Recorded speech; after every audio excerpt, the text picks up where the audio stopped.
الحمدللہ رب العالمین اعوذ باللہ من الشیطان الرجیم بسم اللہ الرحمن الرحیم قد افلح من زکاہا وقد خاب من دساہا صدق اللہ العلی العظیم۔ رفقائے محترم، السلام علیکم ورحمۃ اللہ وبرکاتہ۔ ایک بار پھر میں آپ کے سامنے حاضر ہوں، اور جیسے کہ آپ سب جانتے ہیں کہ رمضان المبارک کا مہینہ ہم سے الوداع ہو چکا ہے، اور جس کے اندر ہم نے تقوی کو حاصل کرنے کے لیے روزے، نماز، زکوٰۃ، قیام لیل اور اس طریقے سے بہت سارے امور کو انجام دیا تاکہ اللہ کا قرب ہم کو حاصل ہو سکے۔ لیکن دوستوں اور بھائیوں، یہ صرف رمضان کی حد تک نہیں ہے، بلکہ جو تقوی اور جو تزکیہ اور جو احتساب ہم نے رمضان المبارک کے اندر کیا، وہ ہم سب سے اس بات کی اپیل کرتا ہے کہ آئندہ آنے والے 11 مہینے ہم اس کا جو ہے تو عملی جامہ پہنائیں، اس کے مطابق زندگی گزارے، اور اس کے مطابق جو ہے دنیا کے سامنے ظاہری اور باطنی پریکٹیکلی لائف کو جو ہے تو پیش کریں۔ تو ان آئندہ 11 مہینوں کو ہم کس طریقے سے تقوی کے ساتھ گزار سکتے ہیں، میں 10 نکات آپ کے سامنے میں رکھنا چاہوں گا، اور امید ہے کہ آپ ان 10 نکات کو اپنی گرہ میں باندھیں گے، اور پھر اس کے ان نکات کے مطابق اپنی ظاہری اور باطنی عملی زندگی کو دنیا کے سامنے پیش کرنے کی کوشش کریں گے، جس میں سب سے پہلی بات یہ ہے کہ ہم فرض اور واجبات کی ظاہری اور باطنی شکل کو قائم اور دائم رکھنے کی کوشش کریں۔ فرائض جو ہم پر عائد ہوتے ہیں شرعی اعتبار سے، اس کی جو ہے پابندی کے ساتھ اس کی پابندی کریں، اس کو اپنے اوپر لازمی قرار دیں، اور ان فرائض کو مثلا جیسے کہ نماز ہے، نوافل ہے، تہجد ہے، ان کو اپنی زندگی کا عملی جامہ پہنائیں،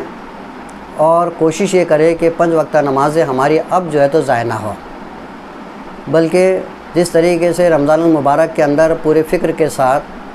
اور پورے شوق و ذوق کے ساتھ ہم نے اس کی پابندی کی ہے، آئندہ ان 11 مہینوں کے اندر بھی اسی جذبے کے ساتھ، اسی حوصلے کے ساتھ ہم اس کو پابندی کے ساتھ ادا کرنے کی طرف جو ہے کوشاں ہوں۔ دوسری بات یہ ہے کہ کتاب اللہ کی تلاوت کو ہم زیادہ سے زیادہ اپنی زندگی کا معمول بنائیں، اس لیے کہ تلاوت قرآن اور کتاب اللہ کی تلاوت جو ہے یہ ہماری زندگی کی سیر رونمائی کر سکتی ہے۔ اور ایسے آج کے حالات میں جب کہ جو ہے تو لاک ڈاؤن جو ہے چل رہا ہے، اور کرونا کی وبا جو ہے وہ پوری دنیا کے اندر میں بہت ہی یعنی بھیانک انداز کے اندر میں جو ہے آ رہی ہے، تو ہمیں چاہیے کہ ہم ہادی برحق کی نازل کردہ احکامات کو اپنی زندگی کا نصب العین بنائیں، اور اس کی تلاوت کو اپنے لیے لازمی قرار دے دیں۔ جب بھی آپ کسی کام سے باہر جا رہے ہیں یا ضرورت کے تحت باہر جا رہے ہیں، تو سب سے پہلے جو ہے آپ کم سے کم 1 رکوع کی تلاوت فرما لیں،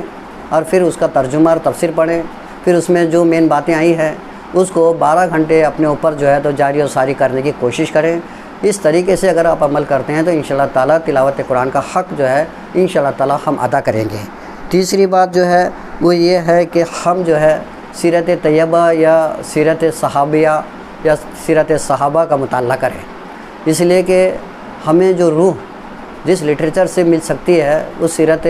طیبہ ہی ہے، کہ اللہ کے رسول صلی اللہ علیہ وسلم کی سیرت کے جو نمونے سیرت کی کتابوں میں بیان کیے گئے ہیں، ان نمونوں کو اختیار کرنے کی کوشش کریں۔ جیسے کہ آپ کا ایک نمونہ یہ تھا کہ آپ جو ہے سارے انسانوں کی فکر کرتے تھے، اپنے پڑوسوں کا خیال رکھتے تھے، درد مندوں کا خیال رکھتے تھے، دکھیوں اور پریشانیوں کی مدد کرتے تھے۔ تو سیرت کے اس نمونے کو بھی جو ہے ہم اختیار کرنے کی کوشش کریں، اور کوشش کریں کہ یہ عملی نمونہ جو ہے تو دنیا کے سامنے میں اسلام کے حوالے سے جو ہے تو وہ پیش ہو۔ تو انشاءاللہ تعالیٰ آپ دیکھیں گے کہ دنیا جس چیز کی متلاشی ہے وہ چیز جب اس کو ملیں گی تو وہ خود بھی جو ہے اس کی دعائی بھی دیں گے، اور اس کو اختیار کرنے کے بارے میں بھی غور و فکر کرے گی۔ تو سیرت طیبہ، سیرت صحابہ یا سیرت صحابیہ کے تذکرے کو جو ہے ہم خوب جو ہے تو غور و فکر سے پڑھیں، اور جو بھی اس کے اندر میں ہمارے لیے لا عمل ملتا ہے آج کے زمانے کے اعتبار سے اس کو اختیار کرنے کی طرف جو ہے متوجہ ہو۔ چوتھی چیز یہ ہے کہ ہم زیادہ سے زیادہ اذکار مسنونہ کی طرف جو ہے اپنے آپ کو متوجہ کریں۔ اللہ کے رسول صلی اللہ علیہ وسلم نے فرمایا کہ نماز کی اصل جو روح ہے یا اصل نماز کی جو مزدوری ہے وہ دعا ہے،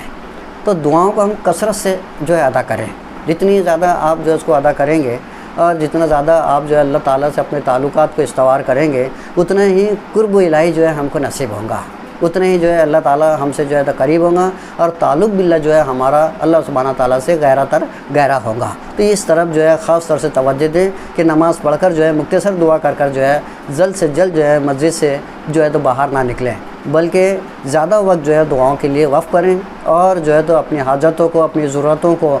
جو ہے نمازوں کے بعد جو ہے دعاؤں میں اس کو رکھیں، اور پھر یہ اللہ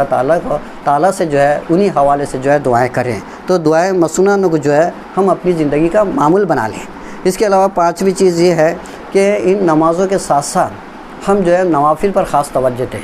اس لیے کہ اللہ کے رسول صلی اللہ علیہ وسلم کے بارے میں آتا ہے، اور آپ بھی جانتے ہیں کہ اللہ کے رسول صلی اللہ علیہ وسلم عشاء کے بعد میں جو اتنی نوافل پڑھتے تھے مسجد نبوی کے اندر کہ روایتوں میں آتا ہے کہ آپ کے پیر مبارک پر جو ہے وہ ورم آ جاتے تھے۔ تو ہم جو ہے اس سنت کو اختیار کرنے کی کوشش کریں۔ نوافل جو ہے وہ گناہوں کو معاف کر دیتے ہیں، لہٰذا جو ہے نوافل کا زیادہ سے زیادہ اہتمام کریں، کوئی بھی نفل نماز کو نہ ترک کریں، اسی طریقے سے سنتوں کو ترک نہ کریں۔ پھر ساتھ ہی ساتھ اس بات کا عزم کریں کہ تہجد کی نماز جیسے کہ ہم نے رمضان میں اس کی پابندی کی ہے، وہ تہجد کی نماز کی پابندی دوبارہ جو ہے ہم کرنے کی طرف جو ہے متوجہ ہوں۔ اور انشاءاللہ تعالیٰ اللہ کے رسول نے فرمایا کہ تہجد کی نماز وہ نماز ہے کہ جس میں اللہ سبحانہ تعالیٰ جو ہے آسمانی دنیا سے جو ہے زمین کی طرف متوجہ ہوتا ہے اور فرماتا ہے کہ ہے کوئی مجھ سے مانگنے والا کہ میں اس کو اولاد دوں، ہے کوئی مجھ سے مانگنے والا رزق کہ میں اس کو رزق عطا فرماؤں، ہے کوئی مجھ سے اپنی حاجتیں پوری کرنے والا کہ میں اس کی حاجتوں کو پورا کروں۔ غرض یہ ہے کہ اللہ تعالیٰ جو ہے مختلف قسم کے القاب کو جو ہے استعمال کرتا ہے اور اپنے بندوں سے فرماتا ہے کہ تم جو کچھ مانگو گے میں تمہیں عطا فرماؤں گا۔ تو یہ عظیم نماز کو جو ہے ہم اپنی زندگی سے ترک نہ کریں، بلکہ جو ہے اس کا اہتمام کریں، اس کے لیے عزم کریں، اس کے لیے منصوبہ بندی کریں، الارم لگا دیں، اور آدھا ایک گھنٹہ پہلے جو ہے آپ جو ہے تو بیدار ہو جائیں، اور پھر یہ کہ وضو کر جو ہے تو 4 رکعت 8 رکعت 12 رکعت جتنی بھی آپ کی استطاعت ہے آپ جو ہے تو بیٹھ کر کھڑے رہ کر جیسا بھی آپ آسانی محسوس کر سکتے ہیں اس آسانی کے ساتھ میں اس نمازوں کو ادا کریں، اور خوب لمبی دعائیں مانگیں۔ انشاءاللہ تعالیٰ ہماری دعائیں جو ہے تو اللہ تعالیٰ کے پاس میں مقبول ہوں گی، اور جو ہے تو دنیا کے حالات بھی بدلیں گے اور ہمارے گھر کے اپنے حالات بھی بدلیں گے۔ چھٹی چیز یہ ہے کہ لاک ڈاؤن کے چلتے انفاق فی سبیل اللہ کو اپنی زندگی کا معمول بنائیے، جتنا زیادہ انفاق کر سکتے ہیں آپ اس کو کیجیے۔ یہ وقت ہے کہ زیادہ سے زیادہ جو ہے ہم انفاق کریں اپنے مال کو، اور اپنے جو ہے تو یعنی اپنے جو ہے تو روپے و پیسوں کو جو ہے تو اللہ کے راستے میں خرچ کریں، بلکہ انفاق پیسہ کہیں نہیں ہے، بلکہ اپنی صلاحیتیں ہیں، اپنی قوتیں ہیں، اپنی جو ہے تو طاقتیں ہیں، اور اپنا جو ہے تو مال و زر ہے، جو کچھ اللہ سبحانہ تعالیٰ نے آپ کو عطا فرمایا ہے اس کو اللہ کے راستے میں لگائیے۔ اگر صلاحیتیں بہترین اللہ تعالیٰ نے دی ہیں تو آپ جو ہے تو اپنی ان صلاحیتوں کو اللہ کے راستے میں لگائیے۔ اگر جو ہے اللہ نے قوت دی ہے تو اللہ کے راستے میں اس کو لگائیے۔ اگر مال و اسباب سے نوازا ہے تو مال و اسباب کو اللہ کے راستے میں لگائیے۔ تو انفاق فی سبیل اللہ کو جو ہے اپنی زندگی کا جو ہے تو یعنی کہ معمول بنا لیجئے کہ زیادہ سے زیادہ ہم اپنے پیسے کو خرچ کریں۔ یہی وہ پیسہ ہوگا جو کل قیامت کے دن ہمارے سامنے اجر کی شکل میں آئے گا، اور اس وقت انسان کہیں گا کاش کہ میں اپنی جو ہے تو دولت کو اللہ کے راستے میں لگا دیتا تو آج جو ہے تو زیادہ سے زیادہ اور بہتر سے بہتر جو ہے تو جزا کا جو ہے تو حقدار ہوتا۔ تو اس کو اپنی زندگی کا مقصود بنائیے۔ اس کے علاوہ میں 7ویں چیز آپ کے سامنے رکھوں کہ اللہ کے رسول صلی اللہ علیہ وسلم کا ایک وطر تھا، اور آپ نے یہ بات فرمایا کہ میں روزانہ جو ہے دن بھر میں جو ہے تو 100 مرتبہ استغفار کرتا ہوں۔ تو رفقائے محترم ہم بھی جو ہے تو استغفار کو اپنے اوپر میں جو ہے تو لازمی قرار دے دیں، اور جو ہے تو توبہ استغفار ہے، استغفر اللہ ہے، لا الہ الا انت سبحانک انی کنت من الظالمین ہے، اس قسم کی جو بہت ساری چھوٹی چھوٹی دعائیں مسنونہ یا جو استغفار کے شکل میں جو ہے آئی ہے اس کو جو ہے اختیار کریں، چلتے پھرتے اٹھتے بیٹھتے کاروبار میں، اور جو ہے تو اپنی سروسز میں، اور نکڑوں پر بیٹھے یا جہاں بھی آپ خالی بیٹھے ہیں تو اللہ کے ذکر سے آپ کی زبان تر رہنی چاہیے، ہمیشہ جو ہے تر رہنی چاہیے۔ آپ کچھ نہ کچھ جو ہے اپنی زبان پر اللہ کا ذکر کرتے رہے، سبحان اللہ، الحمدللہ، اللہ اکبر، سبحان اللہ و بحمدہ، سبحان اللہ علی العظیم، اس قسم کی جو تسبیحات ہیں ان تسبیحات کو جو ہے زیادہ سے زیادہ اختیار کرنے کی طرف کوشش کریں. وہیں پر جو ہے اپنی تحریکی سرگرمیوں کو تیز کر دیں. یہ نہ ہو کہ لاک ڈاؤن چل رہا ہے، سب چیزیں بند ہے، کہاں جانا کیسا کرنا، دعوت نہیں دے سکتے ہیں. تو جیسے کہ آپ یہ ویڈیو کو دیکھ رہے ہیں کہ میں ویڈیو کے ذریعے آپ تک جو ہے آپ کے گھر تک آپ کے ہاتھ میں جو ہے تو میری رسائی ہوئی ہے. تو اسی طریقے سے آپ بھی چھوٹی چھوٹی کلپیں بنائیں، اسی طریقے سے وائس کالنگ کریں یا اس طریقے سے جو ہے لائیو ویڈیو فیس بک پر جو ہے تو ڈالیں. تو انشاءاللہ تعالیٰ جو ہے آپ ان تک پہنچ سکتے ہیں. جن دوست اور احباب کے فون نمبر آپ کے پاس ہے ان کو جو ہے تو آپ سیو کر لیں اور پھر انہیں تک جو ہے اپنی بات کو پیش کریں. وہ پھر دوسروں کو سینڈ کریں گے، وہ ان کو سینڈ کریں گے. اس طریقے سے آپ کا یہ ویڈیو جو ہے ہزاروں لاکھوں لوگوں تک وائرل ہو سکتا ہے اور آپ کا یہ میسج جو ان تک پہنچ سکتا ہے. اور اس طریقے سے تحریکی سرگرمیاں زیادہ سے زیادہ جب ہم تیز کریں گے تو لوگوں تک اس سے جو ہے استفادہ حاصل ہوگا اور لوگ جو ہے تو انشاءاللہ تعالیٰ جو ہے تو اس برائی سے بچیں گے. اور ایک شخص بھی اگر جو ہے اس سے استفادہ حاصل کر لے تو وہ ہماری نجات کا ایک ذریعہ بھی ہو سکتا ہے. آخری میں دو باتیں ہیں کہ انفرادی طور پر جو ہے تمام معاملات میں جو ہے تقوی کی روش اختیار کیجیے. آپ کی زبان ہے، کان ہے، آنکھیں ہیں، اسی طریقے سے ہاتھ اور پیر ہے، جسم ہے، اعضاء ہے، جوارح ہے، یہ ساری چیزیں جو ہے تو وہ تقوی کی علامت ہونی چاہیے. آپ کی زبان سے کبھی کوئی گالی گلوچ یا بد کلامی یا غیر مہذب یا نازیبا الفاظ جو ہے تو کبھی نکلنے چاہیے. آپ نے ہمیشہ اچھا سوچنا چاہیے، بندگان خدا کے لیے سوچنا چاہیے، سارے انسانوں کے لیت کے بارے میں سوچنا چاہیے اور جو ہے تو سبھی کی فلاح بہبود کن کاموں کے اندر ہے اس کے بارے میں غور و فکر کرنا چاہیے. تو اس طریقے سے انشاءاللہ تعالیٰ ہم جو ہے اپنی عمر کا آسانی کے ساتھ میں جو ہے انجام دے سکتے ہیں اور تقوی کی روش پر جو ہے ہم آئندہ ان 11 مہینوں میں بھی قائم رہ سکتے ہیں. آخر میں یہ ہے کہ جو کچھ بھی ہم کر رہے ہیں عمل جو کریں، تلاوت کلام ہو یا نماز ہو یا جو ہے تو صدقہ خیرات ہو، انفاق سب، یہ ساری جو اوپر کی جو چیزیں میں نے بیان کی ہوں اس میں ریا نہیں آنی چاہیے. اس میں کسی قسم کا نمود اور دکھاوا اور کسی قسم کا میں اور غرور جو ہے تو جھلکنا نہیں چاہیے. اس لیے کہ اگر یہ چیزیں جھانکتی ہیں تو پھر یہ ہے کہ ہمارا سارے عمل پہ اللہ سبحانہ تعالیٰ پانی پھیر دے گا. تو لہٰذا یہ کوشش کریں کہ جو بھی عمل آپ کریں تو خالص جو ہے للہیت کے لیے کریں،